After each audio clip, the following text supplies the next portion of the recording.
Hey guys, how are you? Oh my God, thank you so much for following me over here to my podcast channel.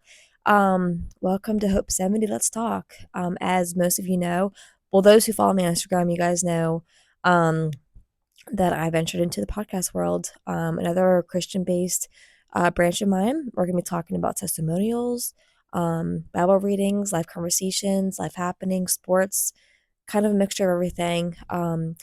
For those who follow me on Instagram, you saw my poll for what should be my first episode, and most of you guys said you wanted to have my first episode talk about my brother Eric. So that's what we're going to do today. Um, I am, as most of you know, again, my business is Hope70. And the Hope is my middle name. The 70 comes from my brother Eric's birthday. He was born in 1970. Um, so basically how it got started and a little bit about my brother Eric. He was born in 1970. I was born in 1984. When our parents were pregnant with me, it was kind of like a hot topic, like on, in a good way, um, about what they should name me. Basically, there was a lot of, I guess, like heated moments and whatnot in the family. No family's perfect. We all have our moments. But it seemed though that when everybody was talking about me, they seemed to be pretty chipper and pretty happy. And my brother Eric saw that, he picked up on that, and he was kind of given the task to give me my middle name. My mom, our mom, named me Jennifer, and of course, our dad, gave the last name. But he had the task of giving me my middle name. Um, Now, with this being done, he told me that it was kind of a cool task for him, and he noticed that our parents, every time they seemed to be talking about me, they seemed to be pretty happy with life and whatnot. They weren't fighting as much, and he also wanted a little sister, so he decided to name me Hope because the me our mom's pregnancy with me gave him hope for our family's future, as well as for his as well. So I mean, there's a little bit more to the story than that, but for the most part, that's kind of how my name came about. And then um when as for him though, um I was born in 1984, and in 1986, unfortunately, our parents got divorced. My mom had me. We stayed here, and my dad and his new wife, they unfortunately had custody of my brother Eric, and they went out to California, which is where my brother Eric lived for the remainder of his life. He moved out there, I think, when he was 17, and stayed there till the day that he died. He died in 2010. Um, as for my brother Eric's life, also some people have asked me why I call him brother Eric, not just Eric. Well, that's pretty simple. First of all, our dad is also named Eric. My dad is just Eric Runnerstrom. My brother Eric is Eric Edward Runnerstrom. Little cool fact with that: our oldest son, me and my husband's oldest son, Calvin, his middle name is Edward in tribute to my brother Eric. So they both had the same middle name. It's also a family name as well. So just a little fun fact for you there. Anyway, as for brother Eric, he was, in my opinion, one of the greatest human beings on the planet. He just a phenomenal human being. I could sit here all day long and just go over all the things that he did, but we don't have time for that, and I don't even know if most of you care. Not bad thing, but anyway, so he was just a great human being. He's always helping everybody out. He served his life, not only serving God, but serving the community and whatnot. Huge, photographer, huge artist. Oh my God, he was talented beyond talented when it came to not just photography, but art. I will one day show some of the art that he's done. No, excuse me. Um, he definitely had the artistic good luck charm or whatever you want to call it. He was just beyond talented, and he shared his talent with everybody, and everybody loved him and his art. I kind of sort of picked up on the artistic talent, not so much though. My artistic ability is behind the camera, as most of you know. Anyway, he moved out to California when he was 17, stayed out there. My dad and my stepmother moved back out here, and they made themselves a home in Virginia. He stayed out there though, and he basically um, worked on earthquakes and whatnot. He also graduated. Oh my God, don't get mad at me if I get this wrong, but I believe he graduated like the top of his class. I think it's summa cum laude. For UCLA, he went and graduated. He even taught at UCLA, which is University of California Irvine. I botched that name completely. I'm so sorry. But that's where he went and that's where he taught and that's where he graduated from was UCLA in California.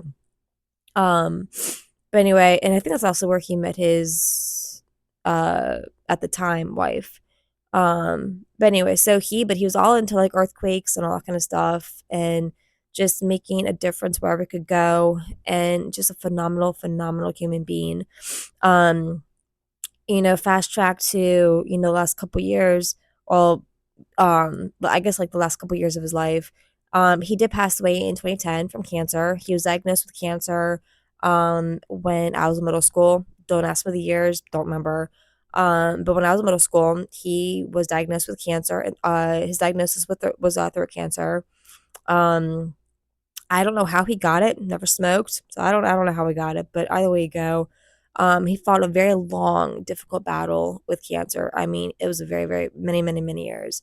Um, he but from the time that I was born until the time that he passed away, he made like such an impact in my life.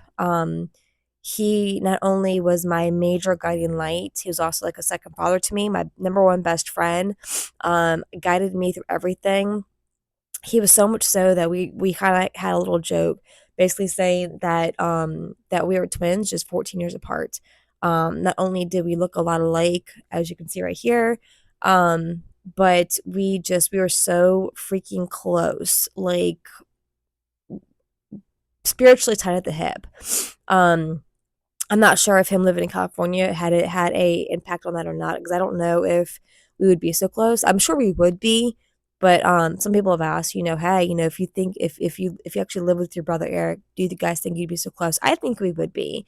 I think we would have had a couple fights though. He and I, that's the interesting thing about it is he and I never fought, never even had arguments, which is wild. But we never had argument. We never fought. Nothing. All of our conversations were just nothing but love and respect, and just him guiding me and me guiding him and whatnot. It was a very unique relationship. I mean, even now, obviously, he's not with us anymore, but just spiritually, he still guides me 100%. And especially through photography, I honestly feel the closest to him now when I'm doing photos or anything that he might have done that I'm kind of carrying on. Um, but anyway, he was definitely my guiding light. I could go to him on everything. It didn't matter what the subject was. I could go to him on everything. If there's like, family drama and I needed to have an answer on something, I just go to him. He told me he just told me no bullshit what was what. So, but yeah, definitely like a second father to me, definitely my major guiding light, definitely my role model in life, just everything. And he got me into photography. I think because one, he was a phenomenal photographer, an artist, but also because like we didn't see each other a ton. Because you gotta remember, I live here in Maryland, he lived out in California.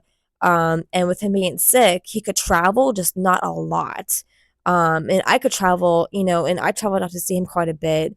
But so I think we got to see each other probably a couple times a year or maybe like once every couple years, depending on his health and our finances and stuff like that. Um, but we talked every single day, whether it was text message or over the phone or email or whatever, or letters, whatever the case may be. We talked every single day. And I'm not even lying about that, like literally every single day. So when I say he was my best friend and I went to him for everything, I'm not lying. But anyway, but yeah, so I forget where I was going with that, but either way you go. Oh, photography. Okay, so he got me into photography. I think one of the reasons why is because since we didn't live together or close together, whenever we were together, we were taking selfies like crazy, or we would have somebody else take our photos, or whatever the case may be. So I think that's where my love for photography came from, because of him and wanting to capture our memories and our moments to cherish forever. Because let's face it, once you pass, whoever is left behind, that's all they have to remember you by is photos. And let me tell you, you could take a gazillion photos, it's never going to be enough, in my opinion. So that's where my love for photography came. That's where it was born, was from him and I taking photos all the time. So, fast forwarding to, the last couple years of his life, um, he passed away in 2010, and which, let me tell you, you want to talk about the darkest day. When he passed away, that was, I think, like literally the darkest day I've ever had. No disrespect to us losing our parents, because obviously losing my mom and losing my dad, those were dark days as well. But losing my brother Eric was the darkest. And so, moving forward to, I guess, 2020, 2021, that's kind of when I got my first professional camera. My first camera was a Nikon, which is what he liked. But I didn't like it. That's just what he also did Canon camera, which is honestly where I got my love for Canon camera as well. Um, but anyway, um so I went and I got a Canon camera, and I just started to take nature pictures, because that's kind of where he was with it as well when he started photographing things too, was nature. So that's kind of where I stepped in and took nature photos too for my business part of it. Now, mind you, all the way up until 2020, 2021, I was not under my LLC. I was not under my business name, but I was a photographer, just taking pictures for people, or, for family and friends, whatnot, and just nature. So I was doing my photography in nature for about a year, I think it was. Maybe not that long, maybe 6 months. I don't honestly remember. But then like people start following me on my nature pages for Instagram and Facebook, and they're like, do you do family, like, do you do family stuff like that? And for like the first couple months, I was like, no, that's just not my thing. Professionally, anyways, I just not my calling right now. Well, then after a couple months, me getting a lot of requests, to do family, like, people pictures. I finally just went to my brother Eric, and I'm like, hey, and obviously to God too. And I was like, what should I do? Like, a lot of people are asking me to kind of switch over or to add on. What should I do? And light as day, they're like, go do it, get into it. So I did. And that's when I started, to invite my friends and family to take pictures, to build my portfolio on the business side of stuff. Um, and then I think it was when in 2022, I think it was, or 2023, I got my LLC and whatnot. So that became, I became like a legit legal business. And I wanted to dedicate everything to him, because let's face it, if it wasn't for my brother Eric, I don't even know if I would be who I am or where I am today. Um, or have the love that I have of photography and whatnot. So I owe everything to my brother Eric, everything. And so I have to credit everything to him, and obviously to God as well. So, and I kind of knew, like, when I was getting to the business, I was trying to figure out a name. I knew I wanted to have a combination of the two of us. But it took me a couple minutes to figure out what. But I was going through different names and stuff like that, and finally Hope70 came up in my head, and I was like, that's it. Can't get any better than that. It's like literally he and I together. So that's kind of how Hope70 Photography was born, and whatnot. So that's who I am and what I am. And I overthink my brother Eric, absolutely everything. And honestly, even now, of course, it is depressing as hell thinking back about, like, the fact that he's not here, whatnot. But being behind the camera, no matter if I'm photographing sports or nature or a wedding or an engagement or whatever the case may be, that is where I feel the most connected with him and God, is when I'm behind the camera, when I'm photographing moments. And that's why I'm addicted to it, is because, and that's why it's my biggest passion. Like, photography is legit my love language. My deepest passion is the one thing I'm most greatly proud of. And it's just I love it. So that is kind of, that's kind of like the history of my brother Eric and I. Don't really know what you guys were expecting. I hope that what I said made sense. I know it was kind of all over the place. I'm sorry about that. But that's kind of how I am, you know. By the way you go, I hope that you enjoyed this first episode. Um, if any of you out there can relate, please let me know. I would love to have you be a guest on my podcast, and kind of share your story and your testimony as well. I know I'm not the only one out there who's lost a sibling. Um, So also anybody else who wants to be a guest on my podcast, please let me know. I would love to have you. We can, figure out the topic and kind of go from there. Just remember that everything is Christian based. Keep it clean. Um, but doesn't mean we can get a little wild here and there. We can definitely, do that, branch out, whatnot. But we do have to keep it clean. Um, but other than that, hopefully you guys enjoyed this podcast. Please like and subscribe and share with your friends and your family and your loved ones, and um, let me know what you thought about it, and let me know if you would like to be on it, and let me know other topics you would like me to talk about. I think my next couple topics are going to be about sports, because that's what I've been photographing a lot lately. And then maybe, of course, I'm gonna be doing some Bible reading, stuff like that too. But let me know your thoughts. And thank you for tuning in. And thank you for uh your encouragement and your support. I love you guys so much.